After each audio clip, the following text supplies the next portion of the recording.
This is an excerpt from Travels and Experiences in Other Lands by E.E.Byrum. Homeward Bound.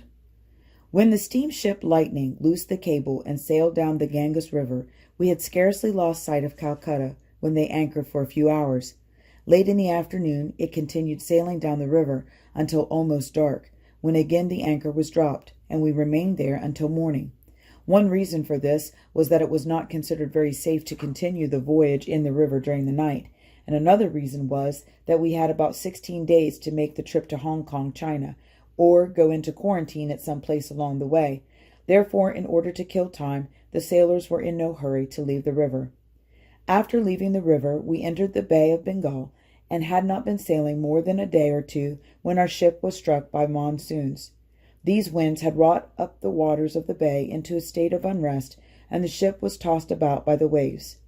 One day, during a storm, while crossing my cabin, I was thrown against the couch, slightly bruising my foot. After removing my shoe, my foot was wrapped in an Indian blanket. The wound received did not appear to be anything serious, so nothing was done further than to keep it wrapped in the blanket for some time. The dye of this blanket was very poisonous, although I never suspected anything of the kind. The next day my foot was slightly irritated and was again wrapped in the blanket, and this kind of treatment continued until I reached Hong Kong. In the evening I would cleanse my foot with water, and by morning it would seem considerably better, but during the day would get much worse. It soon broke out into running sores on the top side and bottom of my foot, and at times became swollen. Each morning it would be better, because during the night I would have it bandaged, and frequently during the day would have the blanket thrown over it. By the time we arrived at a port where I could land, it was in quite a serious condition, and I was unable to wear my shoe. After several days, we anchored near Penang along the Straits settlements. On our ship were several hundred Indians, most of them on their way to Penang.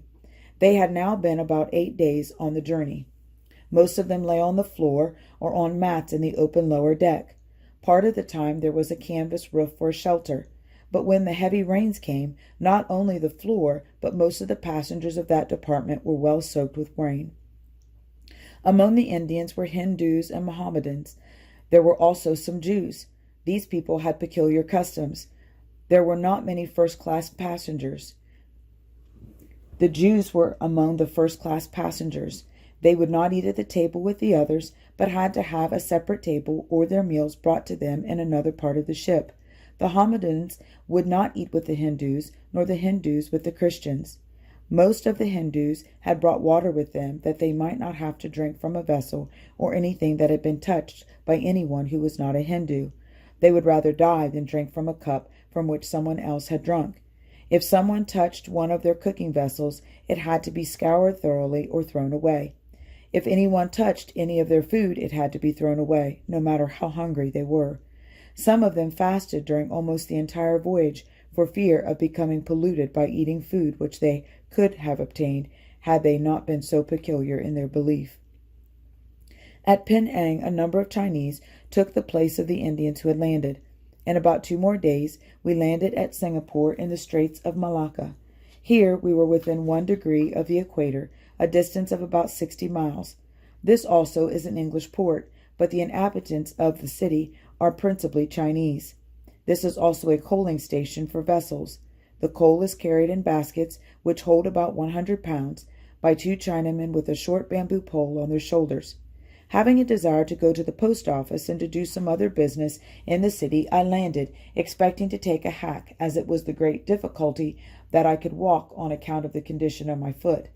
Upon arriving at the street which leads to the dock, there were no hacks nor carriages to be seen. But no sooner had I reached the streets than here came Chinamen with 2-wheeled top buggies called rickshaws. The Japanese name for this vehicle is jinrinkisha. These were very neatly made carriages or buggies with shafts, and were pulled by a Chinaman.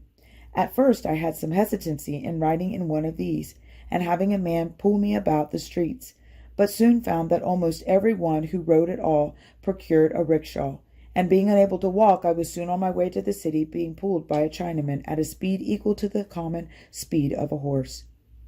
The streets were smooth, making the ride a pleasant one. Here we could comprehend something of the life of the Chinese.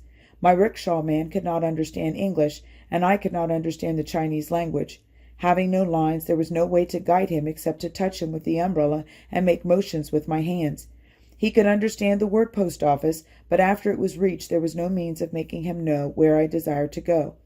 However, he started down the street, and we continued our journey for a mile or two until we came to some business houses, where I had him wait until I found someone who could speak English and give him some instructions or location of the business places that I desired to visit. These rickshaw men charged 20 cents an hour for their services.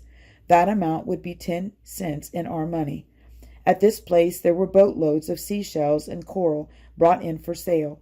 I had but little chance to do anything on the line of gospel work here, with the exception of distributing some literature among some English-speaking people. After leaving Singapore, we soon passed the straits into the China Sea, and in a few days reached Hong Kong, China. Hong Kong, China. Hong Kong is also an English port, and portions of the city are rapidly being greatly modernized, and new buildings resembling those of England and America being erected. Quite a number of English and Americans reside here, but the greater part of the city is occupied by Chinese. All the country that can be seen from the shore is very mountainous, with villages and cities located at the base and on the sides of the mountains. The cities of China are very densely populated, and most of the people live along the rivers on boats. It is said that about 3 million Chinese make their home on boats and floating rafts along the shores of the rivers.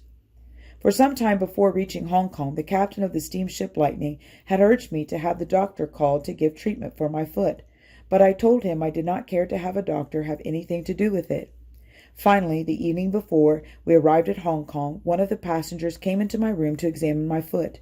Seeing the Indian blanket on the couch, he asked me if I had been having my foot on that blanket. I told him that I had been wrapping it in the blanket. He said that that was where my trouble all came from. I then took the blanket and washed a corner of it, and found the dye was readily washed out of it. While we were talking, the captain came and became very anxious about me, and he went to another department of the ship and sent the doctor in to see me. The doctor knocked at the door and asked if he might come in. After being admitted, he asked if he might examine my foot. After giving it an examination, he remarked that it was a very serious affair, and that it was very necessary to have special treatment. He said that it had been poisoned, and upon referring to the blanket, said there was no question about the matter. It had been poisoned by the blanket, and the poison had entered my entire system. I could even feel the poisonous effects through my entire body.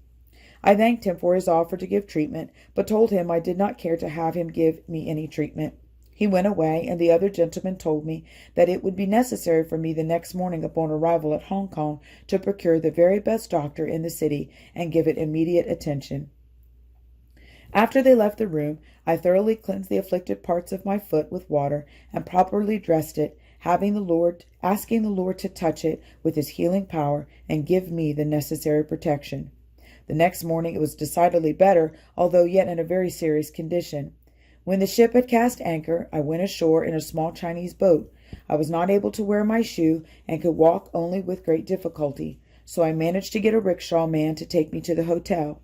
Lodging at the first hotel to which I went was $6 a day. From there I went to another place where they charged from $4 to $10 a day, but said their rooms were all occupied. After spending some time getting my ticket properly arranged for the next ship and arrangements made to have my baggage brought ashore, I then continued hunting a hotel. Finally, I went to Hotel American. The price there was $5 a day. This would amount to $2.50 in our money, as the Chinese dollar is worth 50 cents of the United States money. Soon after my arrival at the hotel, my foot became greatly inflamed and began to swell and give me considerable pain, because of the irritation in walking and riding about so much, together with the intense heat. I could feel the poisonous effects going through my entire system, and asked the Lord not to let the swelling go higher than my ankle. It did become swollen tight to the top of my ankle, but no further. I soon became violently sick with pain in my head and stomach. Although paying $5 a day for hotel expenses, I began fasting and praying. I was alone. No one there believed in the efficacy of prayer, not even one who claimed to be a Christian. I thought of the hundreds of letters I had received from those of my correspondents who would write asking for prayer, stating that they were sick and in a community where there was no one who believed in divine healing. I was now in a position to know how to sympathize with them more than ever before. But there was no time to lose, as my case was truly becoming a serious one, as blood poison was making its ravages throughout my system. I continued my fasting and prayer until the next day, when the sickness passed away, the swelling was gone, the pain ceased, and the next day I was able to put on my shoe for a short time. I went about the streets of Hong Kong distributing trumpets and tracts, as I had received 100 gospel trumpets at this place. But I was unable to find any gospel missions or religious meetings in progress. The third day we went aboard the steamship Doric, bound for San Francisco, California. Having to walk to the dock and doing considerable moving about, my foot again became irritated. It was still a mass of running sores, but the Lord did not permit it to give me much more trouble or pain. Every time I would wear my shoe and land at the ports along the way, it seemed to become irritated, and not until about 3 days before landing at San Francisco was it entirely healed. So far as doctors were concerned, there were 5 of them at the same table with me, and part of the voyage one roomed with me, and they, with others, offered treatment, but I would not allow any of them to give any treatment, although those who expressed themselves concerning it said that such an affliction would likely be permanent in the Orient. I concluded that I would practice what I had preached, and trust in God and not in doctors, as I remembered what was recorded in the Bible concerning King Asa. It is said of him that he was diseased in his feet until his disease was exceeding great, yet in his disease he sought not to the Lord, but to the physicians, and died. 2 Chronicles 6, verses 12 and 13. This was one of the most obstinate afflictions I had ever had to contend with, but the Lord brought me through it all with many precious lessons of faith and patience. Although it lasted over 40 days, being on the ship, I could have done but little traveling about had I been well. This siege of affliction only fitted me the more for working for the benefit of afflicted humanity. During this time, although lame, with my foot bandaged and wearing a Chinese slipper, the Lord did not free me from the responsibility of presenting the gospel of full salvation and healing to the passengers.